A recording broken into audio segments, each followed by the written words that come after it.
You know that feeling when you wake up for the day and you go to check your sales across every single platform and they're just trash, like a super, super low start. And you know it's gonna be one of those days, it's kind of a fight. So we will work through it. But anyways, I just signed an agreement for $12,000 with an influencer, the most famous person we've worked with so far, to promote our product. So I gotta run to the warehouse, double check the influencer care package we're putting together for them, and then we'll get back in the office. There's something pretty important in the e-com world that most people don't think about, and that's what we call cash flow. Because if you are not running a dropshipping store, that means you need inventory. And the harder you scale, you actually get into more and more trouble as you go because you need more and more inventory to keep up with projected future growth. So I want to show you the back end of an e-commerce brand that will do $450,000 to $500,000 this month. Let me just show you that here. TikTok shop in the last 30 days was 45,000. We'll jump over here. Just so far this month, we're like 9 days in, 53,000 here. And then you just saw Amazon, obviously, which has been a very consistent, like $6,000, $7,000 a day. Now it's important you recognize what I just showed you was 3 completely different platforms that all have different cash flow issues, right? Because all of these are very different. So for an example, with Shopify, they pay out very quickly. You see this next payout thing, $17,000. We can actually just open this up. I will show you. The cash flow on Shopify, it's actually quite easy because they pay you out like every other day. So not much of a delay there. And honestly, scaling this vertical really helps the other two because TikTok, for an example, let's go over to finance. They're holding $33,000, right? Because you're not going to get paid the orders until like a week or two after the customer's order is delivered, right? So there's a multi-week period here, 3-4 weeks, where things kind of take some time, right? So 33,000 there. Well, what about Amazon? $73,000 on hold. And then with Shopify here, I haven't gotten this one either. So all of this, that's like $27,000. So I have like there's over $130,000 that's on hold, right? And so that is a huge cash flow piece. Now, this business has been growing nice and steadily, and I've been documenting it for you guys here. I build it in public in front of my coaching group. If you want to look at some of the resources on how we teach people how to do e-commerce, you can find that linked below. But the larger one that I wanted to show you right now is actually this invoice that I just received yesterday, okay? About $128,000 for inventory. Now, at our current pace, that's pretty much inventory for 30 days of selling, right? Roughly, because we're continuing to grow. And so that's where it just becomes an interesting conversation because Amazon is actually the worst, in my opinion, in terms of cash flow because it takes 3 weeks or so to send products in and have Amazon like scan it in, right? And then you need 2 months of inventory. That's like standard practice, but not 2 months of your current pace. If you're growing, you want 2 months of projected growth, roughly. So things kind of become a little bit of an issue. And with this is a supplement brand that I've been building. You have manufacturing times. So tack another 3 weeks onto that for sure, which is quick, right? We got a good relationship.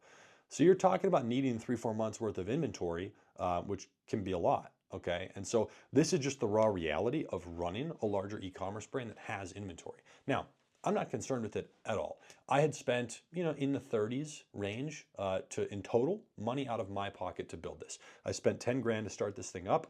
And then as we were continuing to grow, I started investing a little bit more just to outpace the cash flow.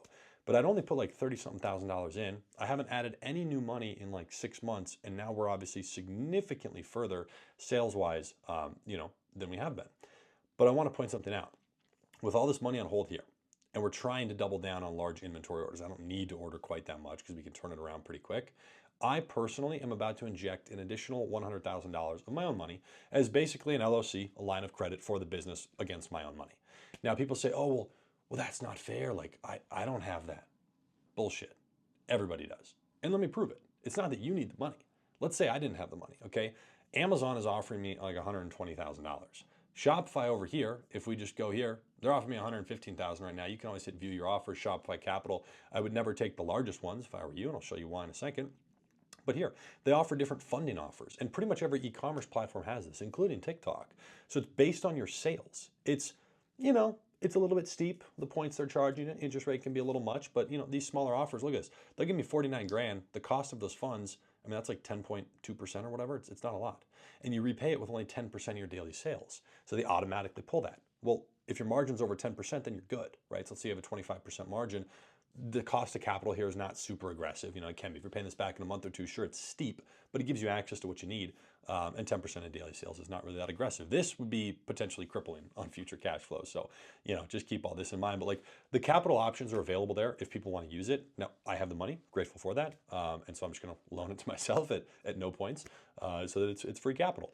But this is just one of those things where as you're growing a business, those are the bottlenecks that arise. Now, for those who are curious on everything to do with this brand last 30 days on Shopify, you can kind of see the growth here. Like if we jump over to the sales numbers, like we were just starting to scale up about a month ago. Let me even back this up just a little bit further because this will really paint a clear picture on kind of where we've come from. This brand was doing like a few $100s a day on Shopify, you know, very consistently, like 12K a month. With like 1,500 to 2K in spend. Like, it was really profitable.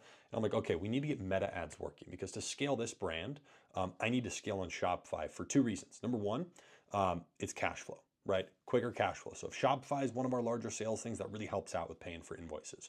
Number two, all of our efforts through marketing, like running ads on Meta, Facebook, all these Facebook ads we're running, that actually gets a trickle over effect into Amazon. And this is where things become super profitable over here. Amazon ads, which we are running just to slowly start ranking, I spend like $200 a day. So I'm spending $200 a day to make 6, 7, 8,000 every single day. Pretty good margin if you ask me, right? But a lot of that is kind of fed off of what we're doing over on Facebook. So yes, we're profitable on the front end, quite so, on Shopify, but then we get that additional benefit of people going over to Amazon. Maybe it's for trust, maybe it's for, you know, shipping speeds, whatever the case may be. There's definitely a clear correlation there.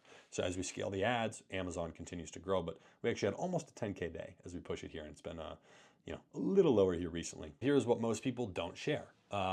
It costs money. Okay. Now I started very small. Again, I started this brand with 10 grand. I didn't even quite need that, you know, so you can, and that's fully custom formulation, making our own thing. Everything's custom, bottle, label. Like you can do stuff for not a lot and just slowly grow.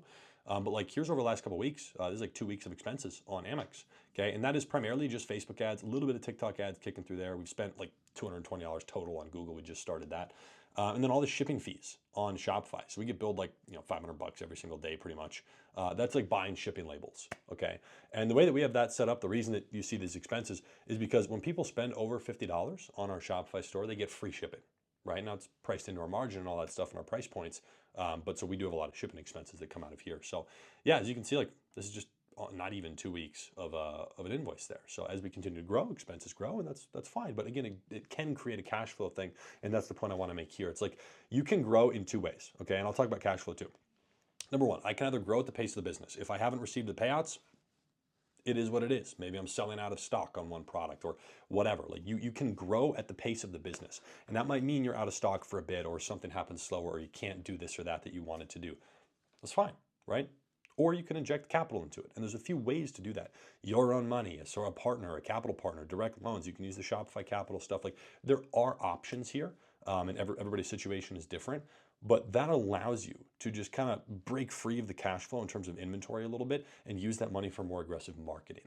The only thing that I would ever consider using debt on, which I've never used debt in the business, the only thing I would ever consider doing that for is inventory. If I'm very confident I can sell it, ideally I'm on multiple platforms already, then I would consider doing that, you know, because then you can use the cash flow and the money that's, you know, would have been tied up. You can use that for marketing efforts. Because we can't right now, if I don't inject money, every single freaking penny that comes into the bank account is just going to future invoices for products. Well, that doesn't allow me to take these swings with 10,000 for this influencer, 12 grand for this person. I can't do the things I wanted to on the marketing end, right? So it's just something to consider because basically as you're growing month by month, the problem always gets bigger. Eventually there's a surplus of cash flow when you flattened out. It's going to take a while before we flatten out. Like I've been doing this for a long time. I put my foot on the gas and you know, I'm focused on this. Now the way that we're actually running this, I'm actually the one right now running the meta ads. I was not originally, had a media buyer in place. He just quit on us a few days ago. No problem. So working to find a new person. Amazon is pretty much outsourced. I don't do anything on the customer service side of things. I got TikTok Shop like half outsourced. So really the only thing that I'm doing is in the weeds, running the meta ads. That's the only thing that I would like to get back off of me so that all I can be doing is the high level stuff. New product formulation, working with the designers, inventory management, cash flow management, and actually strategically, you know, basically putting in place marketing efforts. Who are we going to work with? What agency can we partner with? I got an email agency that's now handling email and SMS. So I like to freelance that stuff out because basically if you're hiring an internal team, you've got to keep them happy, right? There's an element of that. Whereas if you're working with agencies, and you got to like managing people, if you're working with agencies, it's their job to keep you happy. And if they don't hit their KPIs, well, there's plenty of other agencies. So I've always kind of gone that route. I've never had huge internal teams, just not really my style. I don't like doing that. I don't like the responsibility, to be honest.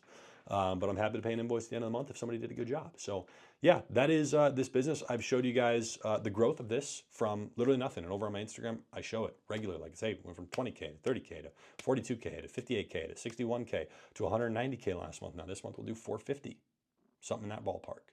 You know, that's without a scale. Like if I really get meta to where I want it to be, we'll do a lot more than that. So it's just, you know, I want to say slow growth, but now it's starting to get a little more exponential. So if you have any questions, let me know in the comments down below. Again, I'll put a bunch of resources down below. We have a school group for $50 a month. We have a coaching group and then a high ticket offer, just being transparent here, where we work with like one person every other month where we'll build them a supplement brand from scratch, US manufacturing, do the whole 9 for them, help them get sales. And if it doesn't make money, I'll just buy the brand back from you. So there's a couple different things like that that are interesting. But all of these things, you know, you need a little bit of capital to do. So if you have questions, put it in the comments, make sure to leave a like, subscribe, all that jazz, and I will see you in the next video. Deuces.